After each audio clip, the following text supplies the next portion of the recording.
Quisiera iniciar compartiendo con ustedes el título del mensaje para este estudio, pero no creo que pueda hacerlo. Cuando Prince me dijo que hoy estaríamos hablando sobre geopolítica, lo primero que hice fue buscar en mi teléfono qué significa geopolítica. Así que este será un estudio difícil para mí de compartir, pero tiene que ver con entender a Israel, su tierra, sus fronteras y cómo se le percibe como entidad política en el mundo actual. Y solo vamos a estar en un capítulo, Apocalipsis capítulo 12. Al abrir este capítulo, veremos algo.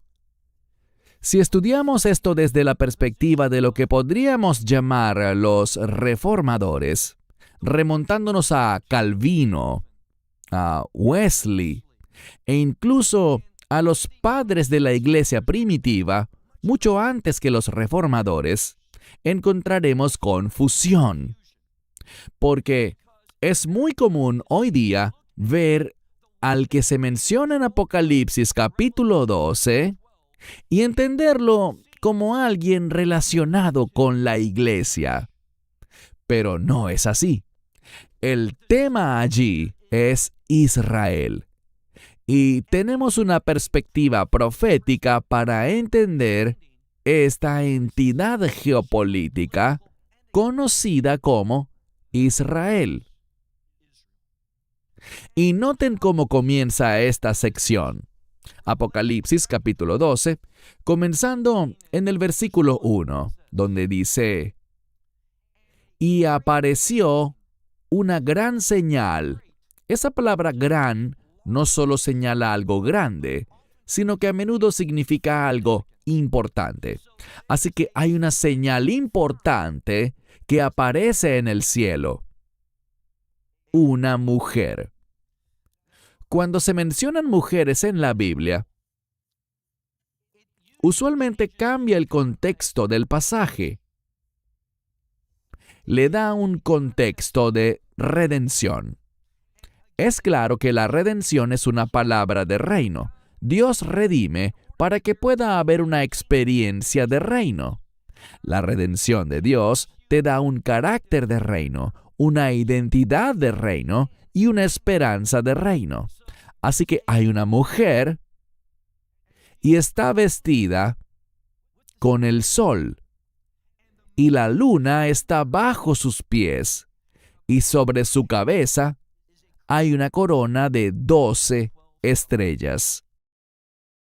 Verán, si se fijan en los reformadores, y gran parte del cristianismo actual es reformado, ellos ven a esta figura como relacionada con la iglesia, y eso es un gran error. Esto está tomado de... Y recuerden lo que aprendimos anoche.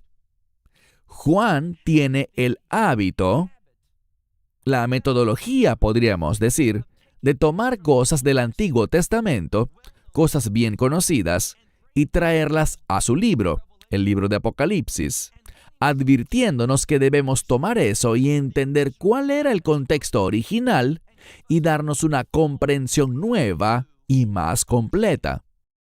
Y esta es una clara referencia al segundo sueño que tuvo José. Y tiene que ver con Israel. El padre y la madre de José y sus 11 hermanos. Así que José y esos 11 hermanos representan esas 12 estrellas que forman la corona. Antes de pasar al verso 2, todos conocemos el versículo en relación con Israel que dice que la salvación es de los judíos. ¿Qué significa eso? Básicamente que el Mesías saldrá de Israel, más precisamente de la tribu de Judá. Así que dice aquí, en el verso 2, y ella, teniendo en su vientre, es un modismo para la concepción. Esta mujer queda embarazada y clama con dolores de parto. Y noten algo, dice aquí, y con dolor, eso es lo que dice tu Biblia, es una palabra para indicar sufrimiento. Ahora, ¿ven lo que la Escritura nos está diciendo? Hay dolores de parto, pero hay una segunda palabra.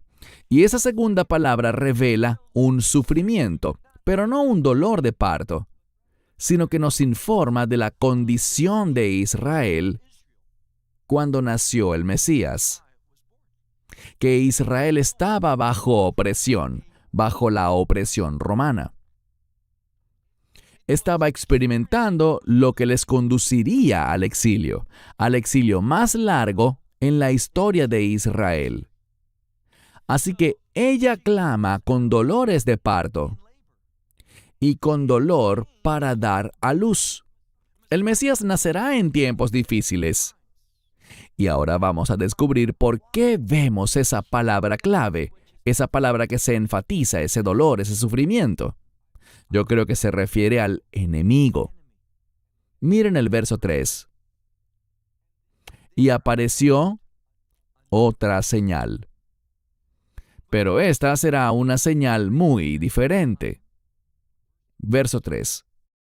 Y apareció otra señal en el cielo, y he aquí un gran dragón, rojo como fuego. Esta es una palabra que se usa para describir a Satanás, para describir al diablo.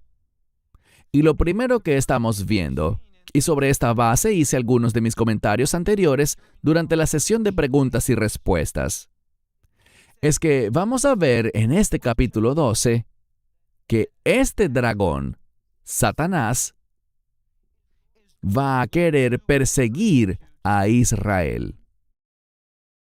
Y el dragón sabe algo, que aquel que traerá la victoria para Israel solamente es Cristo, este que ha sido concebido en esta mujer, en la nación de Israel. Así que he aquí un dragón rojo como el fuego, algo grande. Y oigan bien, porque esto será muy importante en el futuro de la humanidad, cuando se manifiesten la ramera y la bestia. De hecho, no vamos a poder entender lo que va a suceder en los últimos días. ¿Cómo debemos tener esa perspectiva profética? ¿Qué debemos buscar y qué va a suceder? No podemos hacerlo con éxito, correctamente, si no tenemos la comprensión correcta de lo que estamos leyendo ahora mismo. El dragón tenía 7 cabezas y 10 cuernos, y sobre sus cabezas había 7, podríamos decir 7 diademas o coronas. ¿Qué significa esto? Y recuerden que dije antes que una corona se relaciona con un reino. Esta entidad, esta bestia, que tiene 7 cabezas, representa 7 reinos distintos en el pasado. Debemos recordar eso. La Biblia relata que luego habrá una sorpresa, porque vemos 7 cabezas, pero en realidad aprenderemos que en el futuro habrá una 8ª cabeza. Verso 4. Y su cola arrastró la 3ª parte de las estrellas del cielo. Generalmente la Escritura y los estudiosos ven esto como ángeles, y los arrojó a la tierra, a este mundo. Y noten lo que hizo el dragón. Y el dragón se paró frente a la mujer que estaba a punto de dar a luz, para que tan pronto como ella diera a luz, devorara a la criatura. Esto es importante porque hay una diferencia. Sabemos que esta criatura es un niño varón. Se nos va a decir que es un hijo. Pero no vemos la palabra hijo aquí. Más adelante sí. sino que vemos un término que significa niño o niña, sin distinguir género, y eso es significativo. Porque, ¿cuál es la diferencia entre la palabra griega neutral para niño o niña y la palabra específica para hijo? Que esta palabra neutral comunica un profundo afecto y amor, y anticipa no que la mujer ame a este niño, sino que hay un llamado a reconocer y responder a este niño. Así que ella está lista para dar a luz, y este dragón está esperando para que, tan pronto ella dé a luz, pueda devorar a ese niño. ¿Por qué? Porque él entiende algo. Él entiende que este niño, es decir, el Mesías, es la clave para los propósitos de Dios. Y permítanme hacerlo personal para ustedes. Nunca podrán cumplir los propósitos de Dios por su cuenta. Solo cuando entran en ese pacto de reino, mediante Él, mediante el Evangelio, es que serán puestos en ese lugar, en ese camino, por el cual ustedes, a través de Él y de su Espíritu Santo, tendrán el potencial de cumplir los propósitos de Dios y los propósitos del reino de Dios. Pero este dragón quiere devorar al niño. Verso 5. Y ella dio a luz a un hijo varón. Lo interesante es que si tu Biblia dice un niño, eso no es lo que dice el original. Literalmente dice un hijo varón. Otras traducciones se equivocan porque continúan usando la palabra niño. Al menos en inglés dice child, pero en el texto griego hay un cambio de la palabra teknon, que significa child o niño en inglés, a la palabra hijo. La razón de esto es muy sencilla. He tenido la oportunidad de hablar con algunos equipos de traducción sobre este pasaje y dicen que es confuso porque decir hijo varón parece redundante, ya que si es hijo, es varón. Es redundante y no es necesario decirlo. Pero es lo que dice la Escritura y tiene una razón de ser. Este término se vincula de manera única a otra profecía del Antiguo Testamento que tiene que ver con el nacimiento del hijo de Ana en el primer libro de Samuel. Y me refiero justamente a Samuel. El término conecta a este pasaje con aquel. ¿Por qué eso es importante? Bueno, tenemos la respuesta.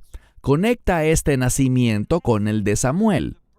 Ahora, el nombre de Samuel en hebreo es Shmuel, que significa el nombre de Dios. Este término se usa para decirnos que este niño representa y efectivamente es uno que representa el nombre de Dios, que es igual que el carácter de Dios. De hecho, este término hijo varón suena redundante en inglés, pero en el idioma original apunta a la divinidad de Cristo. Habla de esperanza y está vinculado a la oración de una mujer llamada Ana, que representa la gracia. Así que este niño representa a esta mujer que oró, llamada la gracia de Dios. Ella oró para que Dios supliera a uno que lo representara a él, que demostrara su carácter. Por eso entendemos por qué Satanás está en contra de este niño.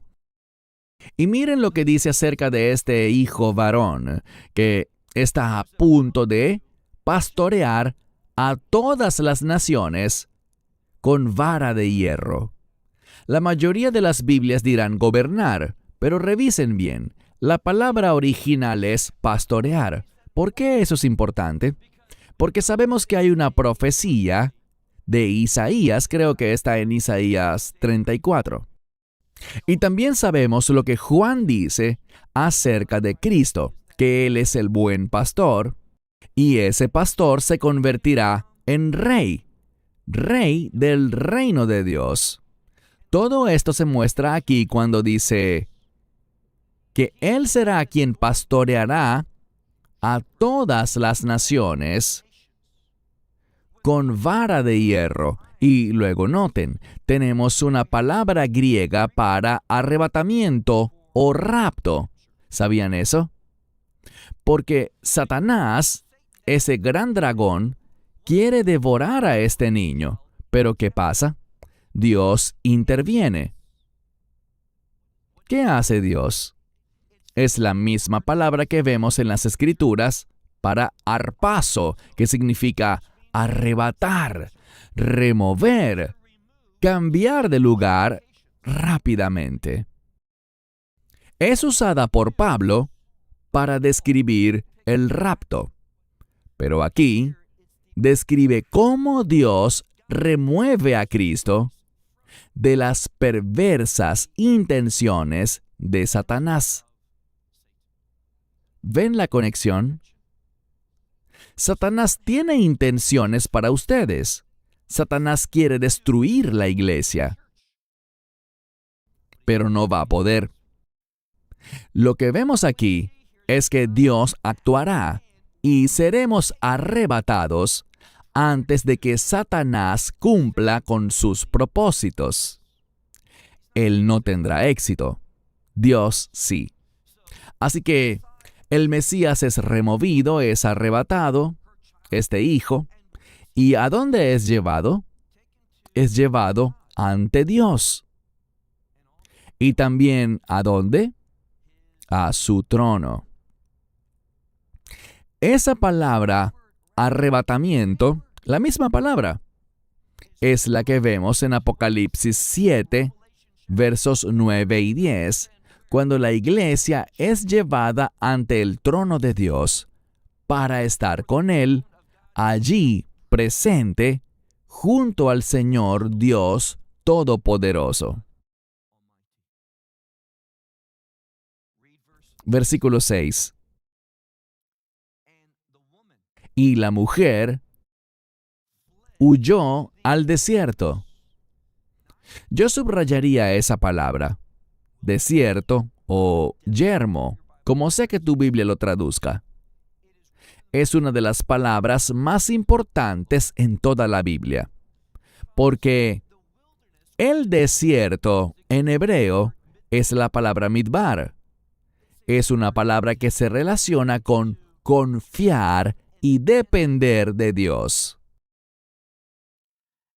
Lo que Dios hace y lo que Él hace con nosotros como individuos, no importa quién seas, todos hemos sido llevados al desierto en algún momento.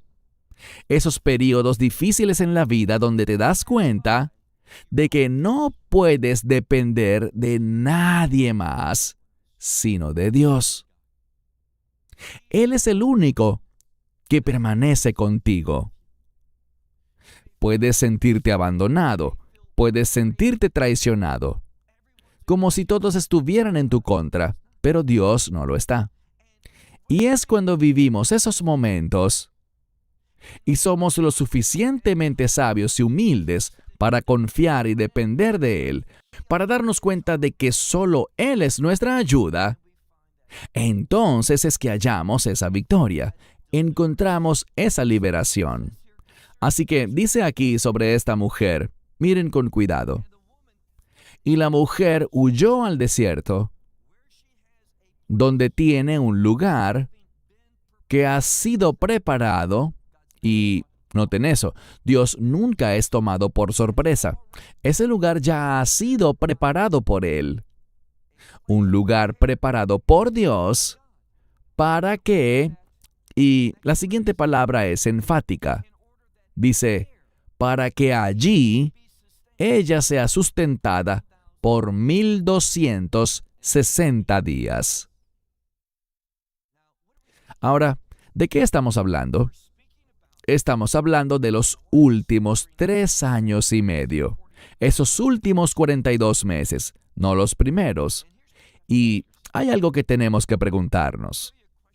Les hablaré de una pregunta que me hacen con frecuencia y es la siguiente. ¿Creo yo que el anticristo será judío? Y antes de responder esa pregunta, les hago yo primero una pregunta y es esta. ¿Qué te hace pensar? ¿Cuál es la causa que te hace preguntar si yo creo que el anticristo será judío? Y esto es lo que casi invariablemente responde la gente. Bueno, no creemos que Israel recibiría al anticristo a no ser que fuese judío. Y les hago entonces otra pregunta. ¿Dónde dice la Biblia que Israel recibirá al anticristo?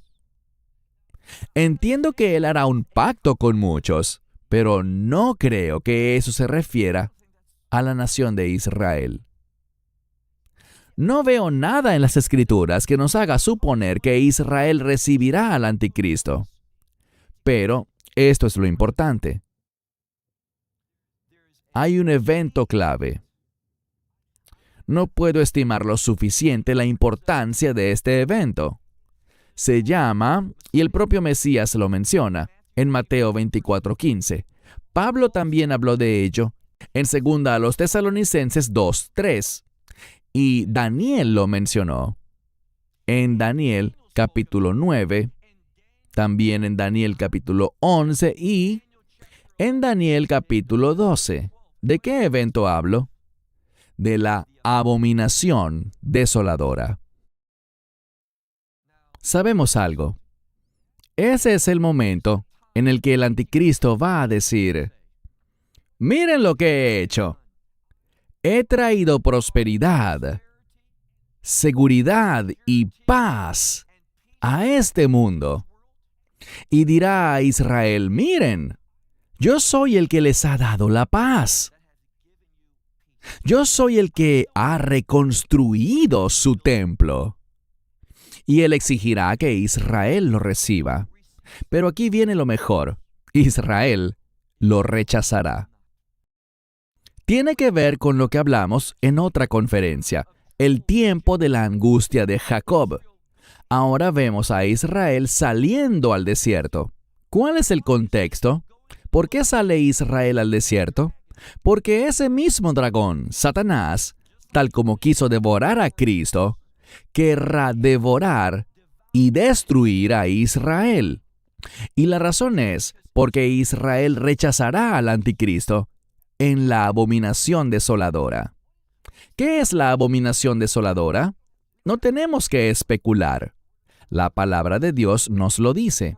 Por ejemplo, en Daniel 11:36 se menciona de hecho 2 veces. Pablo cita esto en 2 Tesalonicenses 2:3, cuando dice que el hombre de iniquidad, el hombre de pecado, va a entrar, pero no dice en el templo, sino que literalmente dice en el santuario, refiriéndose al lugar santísimo. ¿Y qué hará allí? Insisto, Pablo lo dice. Él tomará asiento. ¿Qué asiento? Entre los 2 querubines, en el asiento conocido como el propiciatorio, la cubierta del arca del pacto. Él se sentará allí. ¿Por qué?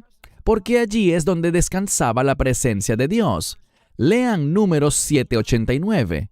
Moisés entró al lugar santísimo una vez, aunque no era el sumo sacerdote, pero lo hizo por una razón: para dedicar el tabernáculo para la adoración. Israel iba a comenzar a adorar a Dios de una manera nueva, de una manera única, como nunca antes, en el tabernáculo. Entonces Moisés entró allí para dedicar el tabernáculo para esta nueva manera de adorar. Y lo que descubrimos es esto. Descubrimos que el Mesías regresará, hablaremos de esto en una sesión posterior. Él vendrá al monte de los olivos, al final, descenderá por el monte de los olivos, cruzará el valle de Cedrón, pasará por la puerta oriental y tomará asiento donde estaba la presencia de Dios, entre esos 2 querubines, en el propiciatorio, y allí será inaugurado el reino de Dios. Y nosotros, tanto la iglesia como las naciones, incluyendo un remanente de Israel, vamos a adorar de una manera nueva, a la manera del reino. Eso es lo que el Mesías hará. Y lo que encontramos aquí es esto. ¿Tuvo Satanás, tuvo ese dragón, éxito en devorar al Cristo bebé? ¿Cuál es la respuesta? ¡No! Entonces, lo que él hará en los últimos días, cuando se dé cuenta de que su estrategia para seducir y engatusar a Israel ha fallado, y cuando Israel finalmente le diga que no, entonces comenzará el peor tiempo de persecución para Israel en toda su historia. Eso es lo que estamos viendo aquí. En el texto donde dice, leamos el versículo 6, que la mujer, refiriéndose a Israel, ha huido al desierto, donde tiene un lugar que ha sido preparado por Dios para que allí ella sea sustentada durante 1260 días. Versículo 7. En el versículo 7 vemos algo. Vemos que estalla una guerra, pero no es una guerra física, sino una guerra espiritual. Noten lo que dice. Y aconteció que se produjo una guerra en los cielos. Mijael, y ese nombre, Miguel, es maravilloso. Significa ¿quién como Dios? Miguel y sus ángeles luchan contra el dragón. Y el dragón y sus ángeles luchan también. Pero fíjense en el verso 8. Mas ellos no pudieron prevalecer. ¿Sabes lo que dice literalmente? No tuvieron fuerza. Verifícalo. Eso significa que el enemigo, comparado con Dios, no tiene fuerza. Ellos no pudieron lograr su objetivo, que era, ¿cuál? Destruir a Israel. ¿Por qué estamos tratando este capítulo? Muy sencillo. Creo que es muy obvio decir que el antisemitismo y el anti-israelismo han explotado en los Estados Unidos y en el mundo entero. ¿No les parece? Lo que estamos viendo es que ese espíritu satánico, ese espíritu del anticristo, está en el mundo. El mundo, todas las naciones, el mundo entero, incluyendo tu país. Lean la profecía de Zacarías. Todas las naciones del mundo subirán hacia Jerusalén. ¿Con qué propósito? Para hacer guerra. ¿Y cuál es el propósito de esta guerra? Destruir a Israel. Hablaremos más sobre esto en otra sesión posterior. Pero Israel como entidad geopolítica, lo que estamos viendo aquí son las ramificaciones espirituales. No se trata de algo natural ni físico, sino espiritual. Y el fundamento es un objetivo satánico.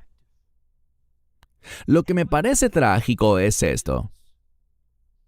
Parte de la iglesia, de hecho, un porcentaje significativo de la iglesia está confundido. No entienden lo que está ocurriendo. En lugar de escuchar y leer las Escrituras, están formando sus doctrinas, decidiendo a quién van a apoyar, basándose en lo que ven en las noticias y en lo que leen en Internet, en lugar de lo que dice la palabra de Dios. Satanás conducirá a todas las naciones en contra de Israel. Tuve una charla interesante con un israelí, uno con quien hemos compartido anteriormente. A él le costaba mucho aceptar lo que Zacarías dijo, que todas las naciones subirían a Jerusalén para hacer la guerra. ¿Todas las naciones? No lo creo. Sé que lo dice, pero no lo creo. ¿Adivina qué? Hoy sí lo cree. Ha sido abrumado por tanto odio. Esas son sus palabras y estoy de acuerdo con él. Tanto odio contra Israel como nación. Todo esto, si creemos en Juan y en este capítulo, todo esto tiene una fuente, y esa fuente es el enemigo. Seamos específicos, es el diablo, ese dragón, Satanás. ¿Por qué?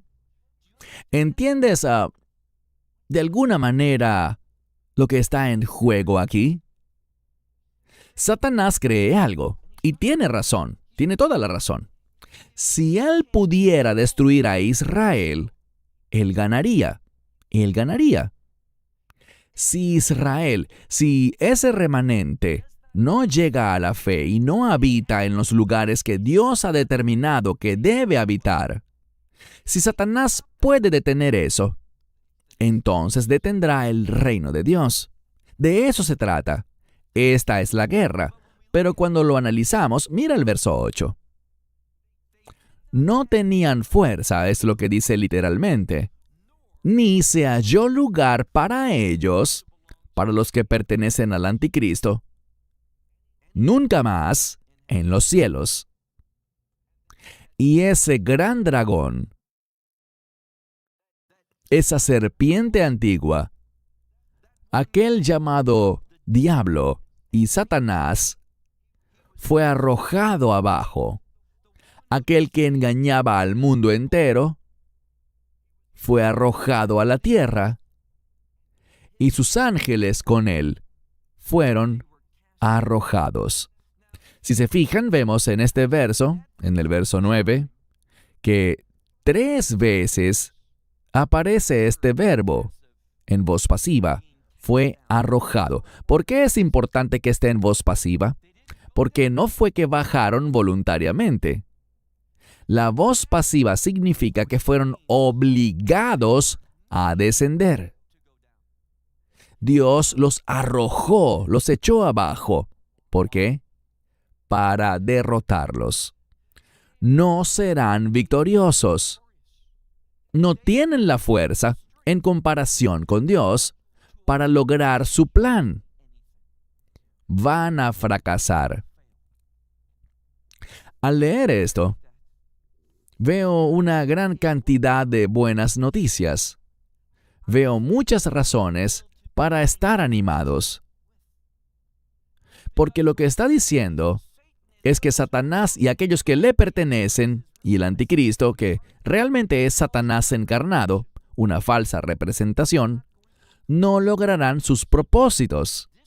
Por eso, Israel es odiado, porque Israel ha sido creado de manera única y será redimido para un propósito del reino.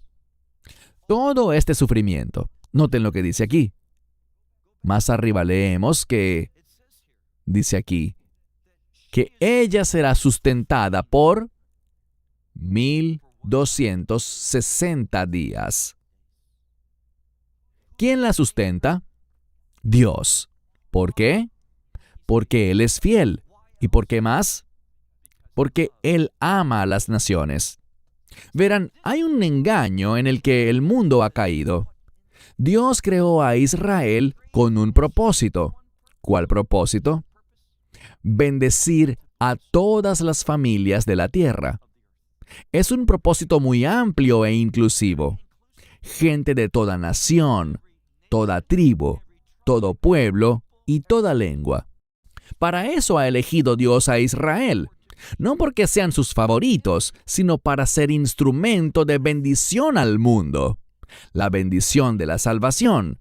Pero hasta que Israel no esté bien con Dios, y espero que estén orando por eso, hasta que Israel no se reconcilie con Dios, me refiero a todo judío, ya quisiera yo, pero no, será solo un remanente. Una vez que ese remanente sea redimido por el mismo mensaje del Evangelio, entonces el reino de Dios podrá comenzar. Y hagámoslo personal. El reino de Dios podrá comenzar para mí, para ti y para todo el pueblo de Dios, para todo grupo cultural, para toda raza. Dios no discrimina, pero hay un solo camino. Y ese camino es su camino, el Evangelio. Lo que estamos leyendo en Apocalipsis 12 es una cosa. Como el enemigo, ese ser diabólico, Satanás, esa serpiente antigua, nada ha cambiado. ¿Qué hizo con Eva? Él le mintió. Y la tragedia es esta. En mi opinión, la iglesia, si miras a la iglesia en el siglo XX, tenían un mayor entendimiento y más conocimiento de las Escrituras que la iglesia actual. ¿Estarías de acuerdo con eso? Es trágico. Estas son las palabras en las que debemos basar nuestros pensamientos, nuestras creencias, nuestras acciones. Leemos aquí. Último verso. Y oí una gran voz en el cielo que decía, ahora ha sucedido la salvación, el poder, ¿y qué más? El reino de nuestro Dios y la autoridad de su Mesías. ¿Por qué? ¿Por qué ahora? ¿Por qué lo dice? Porque Satanás no tuvo éxito en su objetivo. No pudo devorar a Cristo, ni pudo destruir a Israel. ¿Por qué no pudo? Porque Dios había preparado ese lugar, y Dios sustentó a Israel durante 1260 días, que son 42 meses o 3 años y medio, para llevar a Israel hasta el final. Y concluiré con lo siguiente.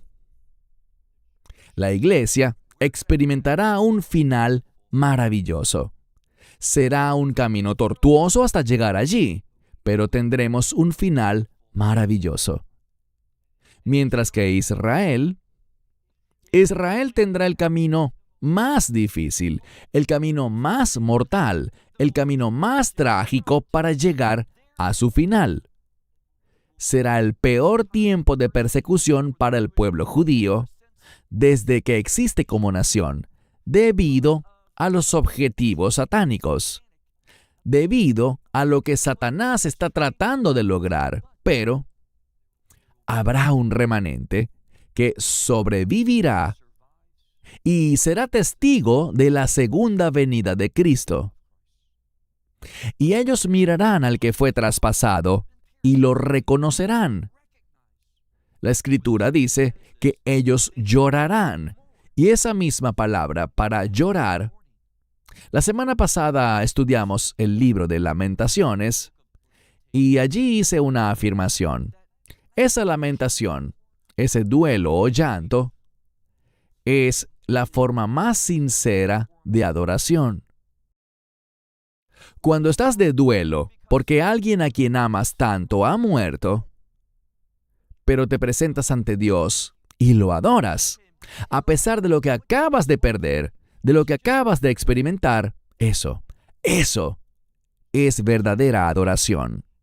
Y cuando Israel experimente el amor de Dios, su fidelidad, su compromiso de pacto, por haber enviado al Mesías para redimir y liberar a Israel, después de todos estos siglos, estos miles de años de desobediencia y falta de fe, ellos verán de primera mano el amor de Cristo y van a responder.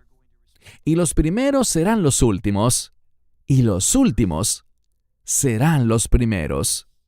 Y así el reino será establecido. El reino no vendrá sin Israel. La iglesia necesita saber eso y aceptarlo de verdad, porque el enemigo sí que lo sabe, y su estrategia y sus acciones están basadas en tratar de mantener a Israel lejos de ese hijo de la promesa. Padre Dios, danos una mentalidad que esté en armonía con tus propósitos y planes. Permítenos ver a Israel y lo que tú quieres hacer con esa tierra y con ese pueblo. Permítenos verlo de manera correcta para apoyarlo, orar por él y ser individuos que comprendan tus propósitos proféticos para que podamos ser hallados fieles y seamos un pueblo con el que estés bien complacido. Es nuestra oración en el nombre del Mesías. In Amén. Messiah's name. Amen.